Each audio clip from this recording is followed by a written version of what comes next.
Hello guys, എല്ലാവർക്കും നമസ്കാരം. നമ്മൾ പുതിയൊരു വീഡിയോയിലോട്ടൊക്കെ എല്ലാവർക്കും സ്വാഗതം. അങ്ങനെ കേരള ടു കാശ്മീർ സൈക്കിൾ റൈഡിൽ ഞാനിപ്പോൾ ഉള്ളത് ജമ്മുവിൻ്റെയും കാശ്മീരിൻ്റെയും നടുക്ക സെൻട്രലായ ഒരു പട്ടണിടോപ്പ് എന്ന് പറഞ്ഞ സ്ഥലത്താണ് കേട്ടോ. ഇപ്പോൾ ശ്രീനഗർ പോയിക്കൊണ്ടിരിക്കുന്ന വഴിയാണ്. എൻ്റെ സൈക്കിളൊക്കെ ഇവിടെ ഉണ്ട്. അപ്പോൾ ഞാൻ ഇവിടെ വഴിയിൽ നിന്ന് വന്നുകൊണ്ടിരിക്കുമ്പോൾ ഒരു ചെക്കനെ കണ്ടു. അപ്പം ഓൻ ബാക്കി ഡീറ്റെയിൽസ് ഞാൻ പറഞ്ഞുതരാം. ഇതാണ് ആള്. ഹായ്. എൻ്റെ പേരെന്താണ് പറഞ്ഞത്? എൻ്റെ ഒരു ഷൈനോ. നിങ്ങൾക്കൊരു ചെറിയ സൂത്രം കാണിച്ചു തരാം. ഇത് കേരള ടു കാശ്മീർ മണാലി 0 ബഡ്ജറ്റ് അല്ലടാ, 0 ബഡ്ജറ്റ്. ഷൈനോ നാട്ടിലെവിടെയാണ്? ഞാൻ വയനാട്. ഓക്കെ. അപ്പോൾ നീ ഇപ്പം എത്ര കൊല്ലമായി യാത്ര തുടങ്ങിയിട്ട്? ഞാനിപ്പോൾ യാത്ര തുടങ്ങിയിട്ട് 5 കൊല്ലം. ഗായ്സ്, ഇതിനെ കുറിച്ച് ഒരുപാട് പറയാനുണ്ട് കേട്ടാ. നീ എത്രാമത്തെ വയസ്സിൽ ഇറങ്ങുന്ന പറഞ്ഞത്? 17ാമത്തെ വയസ്സിൽ. 17ാമത്തെ വയസ്സിലാണ് ഇറങ്ങിയത്. അപ്പോൾ നീ 17ാമത്തെ വയസ്സിൽ ഇറങ്ങുമ്പോൾ മുതലേ നീ 0 ബഡ്ജറ്റാണ് തുടങ്ങിയത്? 0 ബഡ്ജറ്റ്. 5 കൊല്ലം നീ യാത്ര ചെയ്ത് 10 പൈസ ഇല്ല. 10 പൈസ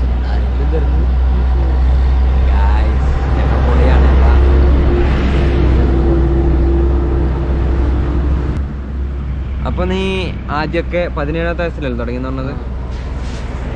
17ാമത്തെ വയസ്സ് പറയുമ്പോൾ നിങ്ങൾക്ക് എത്ര വയസ്സായി? എനിക്കിപ്പോൾ 22 വയസ്സ്. 23 അല്ലേ? 23. ഇന്ന് ചെക്കൻ്റെ ബർത്ത്ഡേ ആണ് കേട്ടോ. Happy birthday. Thank you. അപ്പം 5 കൊല്ലം 10 പൈസ ഇല്ലാണ്ട് നീ യാത്ര ചെയ്തു.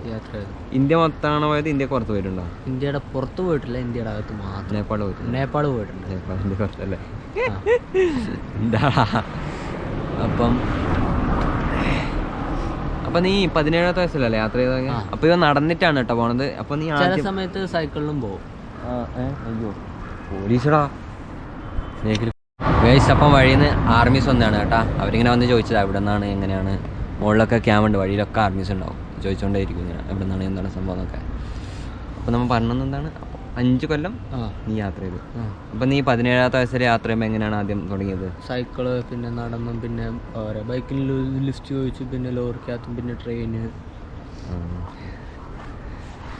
അപ്പം എനക്കൊന്നും കേരളത്തിൽ ഈ പ്രായത്തിലൊന്നും യാത്ര തുടങ്ങി ഇങ്ങനെ 5 വർഷം തുടർച്ചയായി ചെയ്ത് ആരും ഉണ്ടെന്നോ എനിക്കറിയില്ല. അങ്ങനെ അല്ല, നടന്നിട്ട് 0 ബാലൻസിൽ 5 കൊല്ലം 17ാമത്തെ വയസ്സ് തുടങ്ങിയ എനിക്ക് തോന്നുന്നില്ല. അപ്പം നീ ഇന്ത്യയിലെ എല്ലാ സംസ്ഥാനവും പോയി? പകുതിയൊക്കെ, ഇനിയൊരു 6-7 എണ്ണം കണ്ട് കിടക്കുന്നുണ്ട്. ഇനി നേപ്പാളിലൊക്കെ പോയല്ലേ? അപ്പം ഇങ്ങനെയൊക്കെ ഇറങ്ങി നടക്കുമ്പോൾ വീട്ടിൽ നിന്നൊന്നും പറയില്ല? എന്ത് വീഡിയോ കോൾ ചെയ്യാനാ പറയുള്ളൂ. ഒരു പ്രശ്നമില്ല. അപ്പം അങ്ങനെയൊക്കെയാണ് ഗൈസ് കാര്യങ്ങൾ. നീ ഇന്ത്യയിൽ ഇത്രയും സംസ്ഥാനങ്ങളൊക്കെ ഒരു സ്ഥലത്തും കൂടെ പോകണം, മേഘാലയ. അവിടെയും കൂടെ എത്തിക്കഴിഞ്ഞാൽ ഫിനിഷ്. അതോടെ യാത്ര ഫിനിഷ്, അവസാനിപ്പിക്കാൻ പോകണ്ട. അപ്പോൾ നമ്മൾ ചിന്തിക്കേണ്ട ഏറ്റവും വലിയ കാര്യം എന്ന് വെച്ചാൽ 17ാമത്തെ വയസ്സ് തുടങ്ങി 5 വർഷം നീണ്ടു നിൽക്കുന്ന 0 ബാലൻസ്. അപ്പം നീ എല്ലാ യാത്ര ഇങ്ങനെ 5 വർഷം വീട്ടിൽ കയറാതെയാണ്, അതോ ഇടയ്ക്കിടയ്ക്ക് വീട്ടിൽ പോകും, ഇടയ്ക്കിടയ്ക്ക് പിന്നെ റെസ്റ്റ് എടുക്കും, ആദ്യം വരും? ഒരു രക്ഷയില്ല കേട്ടാ, പോളി. പിന്നെ അപ്പം നീ ഇന്ത്യയിൽ കുറേ സംസ്ഥാനത്ത് യാത്ര ചെയ്തില്ലേ? എനിക്ക് ഏറ്റവും ഇഷ്ടപ്പെട്ട സ്ഥലമാണ് ഇതുവരെ പോയതിൽ ഇതാ ഈ സ്ഥലം, കാശ്മീർ. അപ്പം നീ ഇതിനു മുമ്പ് കാശ്മീർ വന്നിട്ടില്ല? വന്നിട്ടുണ്ട്, ഒരു പ്രാവശ്യം വന്നു. പക്ഷേ പട്ടിനോപ്പ് വരെ വന്നിട്ടുണ്ട്, താഴോട്ട് വന്നിട്ടില്ല. അപ്പം ഇന്ത്യയിലെ ഏറ്റവും ഇഷ്ടപ്പെട്ട സംസ്ഥാനം ജമ്മു കാശ്മീർ. അപ്പോൾ മണാലി, ഹിമാചൽ പ്രദേശ് അല്ലേ? അത് റണ്ണിങ് ആണ്. അപ്പം നീ ഇത്രയും 5 കൊല്ലം യാത്ര ചെയ്തിട്ട് നിനക്ക് എന്തെങ്കിലും ഇതുവരെ വല്ല മോശം, വളരെ ഡേഞ്ചർ ആയിട്ടുള്ള അപകടം അങ്ങനത്തെ പോലെ അങ്ങനെ തോന്നിയിട്ടുമുണ്ട്? ചിലർ പറയുന്നു കള്ളന്മാരുണ്ട്, കിഡ്നി എടുത്തുകൊണ്ട് പോകും, ബാഗ് ഉണ്ടാവില്ല. ചിലർ എന്തിനാ കറങ്ങുന്നതെന്ന് ചോദിക്കും. ഞാൻ പറയും ഇന്ത്യനെ കുറിച്ച് പഠിക്കാൻ, ആൾക്കാരെ കുറിച്ച് പഠിക്കാനൊക്കെയാണ് ഞാൻ. ചിലർ നല്ലവരുണ്ട്, ചീത്തവരുമുണ്ട്, അറിയാത്തവരുണ്ട്. കേരളത്തിൽ മാത്രമല്ല പഠിക്കാനുള്ള, കേരളത്തിൻ്റെ വെളിയിൽ ചെന്ന് കഴിഞ്ഞാൽ പഠിക്കാൻ പറ്റും, ഇഷ്ടംപോലെ പഠിക്കാം. അപ്പം എന്നെ ഏറ്റവും കൂടുതൽ അത്ഭുതപ്പെടുത്തിയ കാര്യം ഇതൊന്നുമല്ല. 5 കൊല്ലം യാത്ര ചെയ്തു, 0 ബഡ്ജറ്റിൽ യാത്ര ചെയ്തു, ഇതൊക്കെ ഒരു വലിയ കാര്യം തന്നെയാണ്. പക്ഷേ ഏറ്റവും കൂടുതൽ നീ എത്ര ക്ലാസ് വരെ പോയെന്ന് പറഞ്ഞാൽ? ഞാൻ 7ാം ക്ലാസ് വരെ. അപ്പോൾ എനിക്ക് ഇംഗ്ലീഷ് വായിക്കാനും അറിയില്ല, പിന്നെ എഴുതാനും അറിയില്ല. മലയാളം അറിയില്ല. എഴുതാനറിയില്ല? ഇല്ല. വായിക്കാനും അറിയില്ല. ഞാനാകെ ഇവനെ കണ്ടാടി ഇവൻ്റെ കാര്യങ്ങളെല്ലാം കേട്ട് ഇങ്ങനെ ഷോക്കായിട്ട് ഇരിക്കണേണ് ഗൈസ്. കാരണം ഒരു മലയാളം ഒന്നും പറയാൻ ഇംഗ്ലീഷ് പറയാനറിയില്ല, ഹിന്ദി അറിയാം, തമിഴ് അറിയാം. അങ്ങനെയൊക്കെയാണ്. തമിഴ്നാട്ടിൽ ചെന്ന തമിഴ്, നാട്ടിൽ ചെന്ന് വന്ന ഹിന്ദി, ഇതിന് മാത്രമേ ഉള്ളൂ.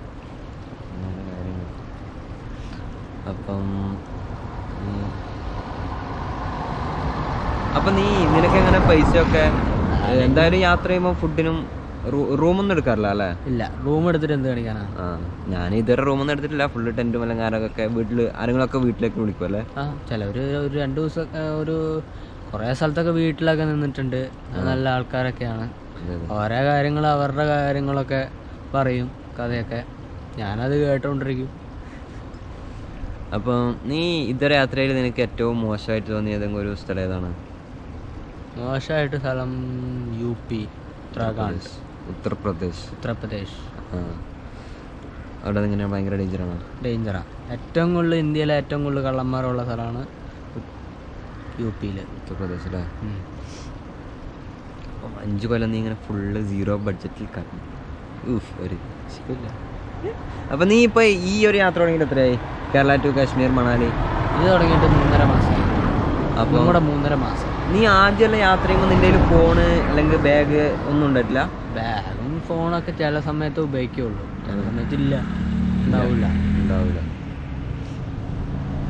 അപ്പോൾ നീ ഫോണ് ഇപ്പം പുതിയ ഫോണെടുത്ത് ഇപ്പോൾ ഈ യാത്ര ഈ ഇടക്ക് 5 കൊല്ലത്തിന് ശേഷം ഇപ്പം ഡൽഹിയിൽ നിന്ന് കാണാനോ ഫോണെടുത്ത്? ഒരു ചേട്ടായി മേടിച്ചു തന്നതാണ്. ഫോൺ മേടിച്ചു തന്നതാണ് അല്ലേ? പിന്നെ സിം ഇവിടെ വന്നപ്പോൾ എടുത്തു.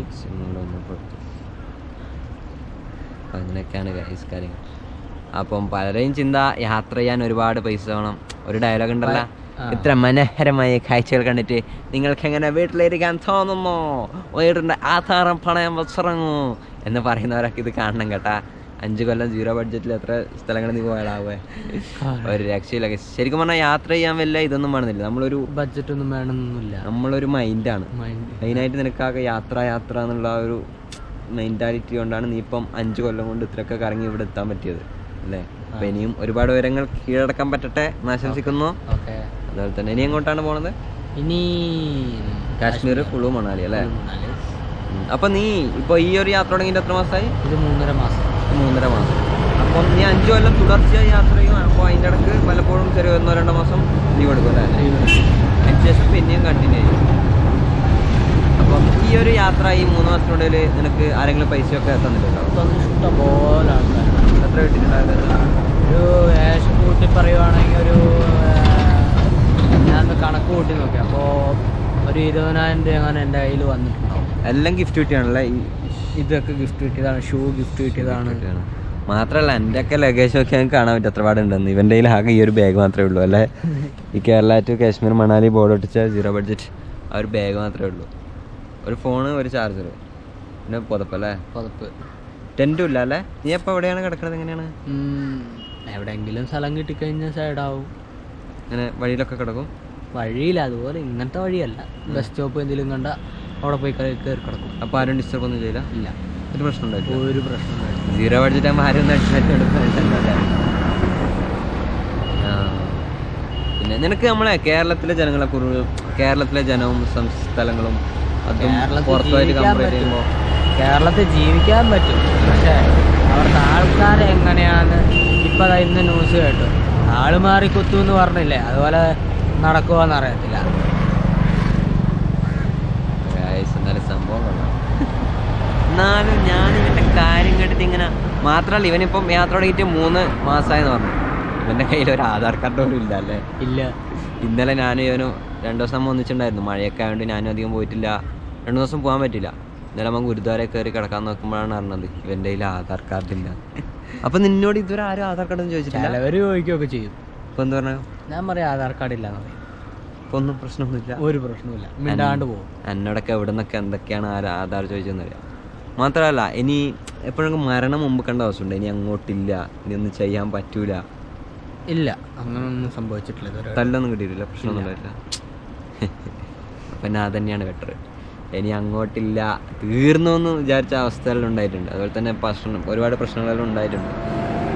തല്ലൊക്കെ ചെറുതായിട്ട് ഉണ്ടാക്കിയിട്ടുണ്ട്. അങ്ങനല്ല, ചില സ്ഥലത്ത് മറ്റേ നാറികളുണ്ടാവല്ല, പ്രകൃതി വിരുദ്ധന്മാർ, അവർ ഒരു ചിലപ്പോൾ പ്രാവശ്യം എനിക്ക് ഹരിയാനയിൽ പറ്റിയിട്ടുണ്ട്. അപ്പൊ എന്നെ ഒരു നാരി വന്നിട്ട് ഇങ്ങനെ കൈയൊക്കെ വെച്ചു ഇങ്ങനെയൊക്കെ ആക്കി ഞാൻ തന്നെ കൊടുത്തു. അങ്ങനെ ഒരു പ്രശ്നം ഉണ്ടായിട്ടുണ്ട്. മാത്രല്ല ഞാൻ ഇതിൻ്റെ അടുത്ത് ഗുജറാത്തിൽ നിന്ന് വരുന്ന വഴിയാ മറ്റേ ഈ സ്റ്റാച്യു ഓഫ് യൂണിറ്റി ഇല്ലേ, അത് കഴിഞ്ഞ് കുറച്ചിങ്ങപ്പുറത്തുമ്പം ഒരാള് റോഡ് സൈഡിലുണ്ട് വടിയും പിടിച്ച് നിൽക്കണം. അവിടെ നിന്ന് അവൻ വടി കൊണ്ട് ഇങ്ങനെ വീശാൻ തുടങ്ങി എൻ്റെ മേത്തേക്ക്. ഞാനാണ് ഇനി ഇവിടെ എത്തിയല്ലോ, ഒരേ കാറിന് പോയി തൊടും അല്ലേ, ആ പുള്ളിക്ക് വട്ട. എന്നെ ഇങ്ങനെ വടിയെടുത്ത് ഓടിച്ചൊരു ലോറിക്കൊക്കെ ഇടിക്കാൻ പോയി.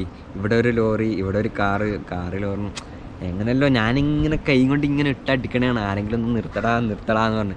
എങ്ങനെയും നിർത്തുന്നില്ല. ഇവനിങ്ങനെ വട്ടിയും കൊണ്ട് ഇങ്ങനെ വീശിക്കൊണ്ട് വരണേണ്. ഞാൻ ലോറിക്ക് ഇടിച്ച് തീർന്നെന്ന് വിചാരിച്ചാണ്. എന്തോ ഭാഗ്യത്തിൻ്റെ രക്ഷപ്പെട്ടു. വലിയ പ്രശ്നമൊന്നും ഉണ്ടായില്ല. ഒരുപാട് പ്രശ്നങ്ങൾ ഉണ്ടായിട്ടുണ്ട്. എന്തായാലും ഒറ്റക്കാണ് വരണത്. ഒരുപാട് പ്രശ്നങ്ങൾ ഉണ്ടായിട്ടുണ്ട്. ഇനി ഇവിടെ എത്തിയാൽ പിന്നെ എല്ലാം ധൈര്യമായിട്ട് പറയാമല്ലോ. ഒരുപാട് അനുഭവിച്ചിട്ടുണ്ട് കേട്ടോ ഇവിടെ എത്താൻ വേണ്ടിയിട്ട്. ചില ആളുകളൊക്കെ വിചാരം കേരളത്തിൽ കശ്മീർ സൈക്കിള് ഇങ്ങനെ പോയിട്ടൊക്കെ വരാന്നാണ്. പക്ഷെ അങ്ങനെയൊന്നല്ല കേട്ടാ. സംഭവം ഒറ്റക്കാണ്ട് കുറച്ച് ഡേഞ്ചറാണ്. എന്തൊക്കെ പ്രശ്നങ്ങൾ ഉണ്ടായിട്ടുണ്ട്. മാത്രമല്ല നമ്മൾ ടെൻ്റ് എടുക്കുമ്പോൾ തന്നെ നമുക്ക് ടെൻറ്റിൻ്റെ അത്ര ആവശ്യം അങ്ങനെ വരുന്നില്ല അല്ലേ. ഞാൻ കൂടുതലും ധാബകളിലാണ് കിടക്കാറ്. മാത്രമല്ല ഒരുപാട് ആളുകൾ വീട്ടിലേക്ക് ഇൻവൈറ്റ് ചെയ്യും അല്ലേ. നമ്മ സേഫായിട്ടുള്ളതിൽ മാത്രം പോകണം. ഏരിയാണ് കേട്ടാ. ഒരുപാട് ആളുകൾ നമ്മളെ വീട്ടിലേക്ക് ഇൻവൈറ്റ് ചെയ്യും കേട്ടാ. പക്ഷെ ഞാൻ എന്നെ ഒരുപാട് ആൾ വിളിക്കുന്നുണ്ട്. പക്ഷെ ഞാൻ എല്ലായിടത്തൊന്നും പോകാറില്ല. ഒന്നിക്കലും ഒരു പ്രൊഫഷണൽ ജോബോ അല്ലെങ്കിൽ അവരെക്കുറിച്ച് അന്വേഷിച്ചിട്ടോ. ഞാൻ ഒരുപാട് ഡോക്ടേഴ്സിൻ്റെ വീട്ടിൽ കിടന്നിട്ടുണ്ട്. അതുപോലെ തന്നെ ബാങ്ക് മാനേജർ, ഞാൻ ടെൻ്റ് അടിച്ചതിനെക്കാട്ടും കൂടുതൽ ഒരു മനുഷ്യനൊക്കെ ഒന്ന് വീടുകളിലും പെട്രോൾ പമ്പിലൊക്കെ ടെൻ്റ് അടിക്കേണ്ട ആവശ്യം വന്നില്ല. അവർ റൂമാക്കി തരും. ധാബകളിലൊക്കെ അങ്ങനെയാണ്. നീ ഇത്രയും 5 കൊല്ലം 0 ബഡ്ജറ്റിൽ യാത്ര ചെയ്ത സ്ഥിതിക്ക് നിനക്ക് നാടുകാർ ജനങ്ങളിലൊക്കെ എന്തെങ്കിലും സന്ദേശങ്ങൾ എത്തിക്കാനുണ്ടോ? അതായത് യാത്രയെ പറ്റിയിട്ടോ അല്ലെങ്കിലോ? ശരിക്കും പറഞ്ഞാൽ ഞാൻ പറയാൻ വന്നത്, ചില ആൾക്കാർ കള്ളത്തരം പറയും. അവിടെ പോയി കിടക്ക്, ഇവിടെ പോയി കിടക്ക്, അവിടെ ശരിയാണ് എന്നൊക്കെ പറയും. അപ്പം നീ ഇനി തുടർ പഠനത്തിന് അങ്ങനെ എന്തെങ്കിലും പോകുന്നുണ്ടോ? അതിനി അത് നാട്ടിൽ ചെന്നിട്ടുള്ളൂ. ഇനി അതെ ഞാൻ ഇവനോട് മാർച്ച് കഴിഞ്ഞിട്ടുള്ളൂ. ഇവന് പെർമിഷൻ എടുത്ത് ചോദിച്ച് ഇവൻ്റെ ഇൻ്റർവ്യൂ എടുത്തതാണ് കേട്ടോ. അങ്ങനെയല്ല, എല്ലാ കാര്യങ്ങളും ഏറ്റവും കൂടുതൽ അറിയപ്പെടുത്തി വെച്ചാൽ ഒരു വിദ്യാഭ്യാസമോ ഇംഗ്ലീഷോ മലയാളമോ വായിക്കാനൊന്നും അറിയാതെ യാത്ര ചെയ്യുമ്പോൾ വെച്ചാൽ എനിക്ക് മനസ്സിലാക്കാൻ പറ്റും അതിൻ്റെ ഒരു ഇത്. ഞാൻ ഇവനോട് ചോദിച്ചു എന്ന് പറയുന്ന പ്രശ്നമുണ്ട്. ഇവൻ പറഞ്ഞു ഒരു പ്രശ്നമില്ല, ഇല്ല കാര്യം മൊത്തം ഞാൻ പറഞ്ഞത്. എന്തായാലും ഒരു രക്ഷയില്ല. 5 കൊല്ലം 17ാമത്തെ വയസ്സ് തുടങ്ങി. ഇപ്പോൾ 22 2017 തുടങ്ങിയതല്ലേ. ഇന്ന് 2017, 18, 19, 20, 21 അല്ലേ, 22 ആയി കേട്ടാ. 5 കൊല്ലം 0 ബഡ്ജറ്റ്, ഒരു രക്ഷയില്ല കൈസ്. എനക്കോ നീ 5 കൊല്ലം ഒന്നും ഇങ്ങനെ ആരും 0 ബഡ്ജറ്റ് ഒന്നും യാത്ര ചെയ്തിട്ടില്ലാന്ന് കേട്ടാ. ഇടയ്ക്ക് പല ബോർഡ് എടുത്തോണ്ട് വെക്കും ബോർഡ്. വേറെ ഇപ്പോൾ കേരള ടു കാശ്മീർ മണാലി കഴിയുമ്പോൾ പിന്നെ നാട്ടിൽ ചെന്നിട്ട് കേരള ടു മേഘാലയ, പിന്നെ നേപ്പാള് അങ്ങനെ അടിക്കും. അപ്പോൾ ഇവന് ഫോണോ അല്ലെങ്കിൽ ഇൻസ്റ്റാഗ്രാമോ അങ്ങനെ യൂസ് ചെയ്തിട്ടുണ്ടായിട്ടില്ല. എന്തായാലും ഇന്നലെ തുടങ്ങിയാണ്, മിനിങ്ങാൻ തുടങ്ങി. 3 ദിവസമായിട്ടുള്ളൂ. വാട്സപ്പും ഉണ്ട്. ഫോണൊന്നും അങ്ങനെ ഉപയോഗിക്കുന്ന ആളല്ല കേട്ടോ. ഫോൺ ഡൽഹിയിൽ നിന്ന് ഈ യാത്രയിൽ വാങ്ങിയതാണല്ലേ. അപ്പോൾ ആദ്യമൊന്നും ഇവൻ ഫോണില്ലാതെ നീ എത്ര യാത്ര ചെയ്തിട്ടുണ്ടോ? ആദ്യത്തെ ഫോണ് ഒരു 3 കൊല്ലം ഫോണില്ലാതാണ് യാത്ര. അപ്പോൾ വീട്ടിലൊക്കെ വിളിക്കാറൊക്കെയോ? എൻ്റെ അടുത്തൊരു ബുക്കുണ്ട്, അതിൽ എഴുതി വെച്ചിട്ടുണ്ട്. നമ്പർ എഴുതി വെച്ചിട്ട് ലോക്കൽ കോഡിൽ നിന്ന് വിളിക്കും അല്ലേ. അപ്പം 2 കൊല്ലത്തിന് മുമ്പാണ് ആദ്യം ചെറിയ ഫോണാണ്, സ്വിച്ച് ഫോൺ. അപ്പം ഈ യാത്രയിലാണ് ഇപ്പം ടച്ചിൻ്റെ ഫോൺ എടുത്തത് അല്ലേ.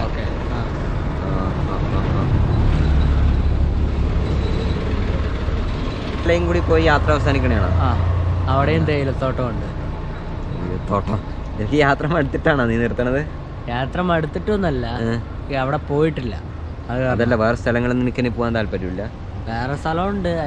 എനിക്ക് ലോകം മൊത്തം കാണാനില്ലേ, ഇന്ത്യ മാത്രമേ കാണാനുള്ളൂ. ഇന്ത്യൻ്റെ പുറത്തോട്ട് പോകണം. പുറത്തേന് യാത്ര മതിയാക്കി പണിക്ക് പോകണേ. സംഭവം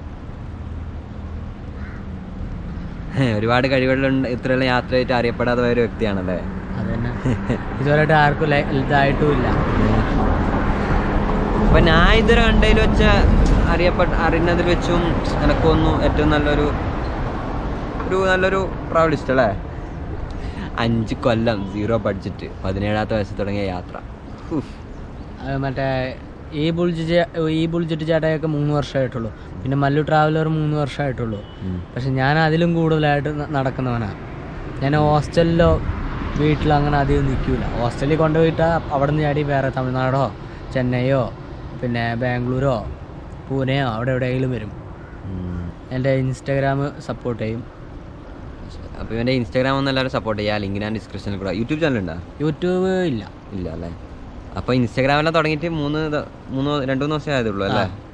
ആ, മാത്രമല്ല അങ്ങനെ യൂസ് ചെയ്യാൻ അറിയാം. പക്ഷെ ഞാൻ അധികം താല്പര്യമുണ്ട്. പക്ഷെ അങ്ങനെ കയറുമൊന്നുമില്ല.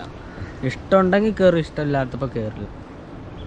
എന്തായാലും സംഭവങ്ങൾ എന്തായാലും പൊളി, ഒരു രക്ഷയില്ല, കൊട്ടുകൈ. ഓക്കെ, അപ്പോൾ ഇന്നത്തെ വീഡിയോ ഇവിടെ വെച്ച് സംഭവിക്കുകയാണെങ്കിൽ വീഡിയോ ഇഷ്ടപ്പെട്ടാൽ ലൈക്ക് ചെയ്യുക, ഷെയർ ചെയ്യുക, സബ്സ്ക്രൈബ് ചെയ്യുക. അപ്പം ബൈ. മറ്റൊരു വീഡിയോ ആയിട്ട് വീണ്ടും കാണാം.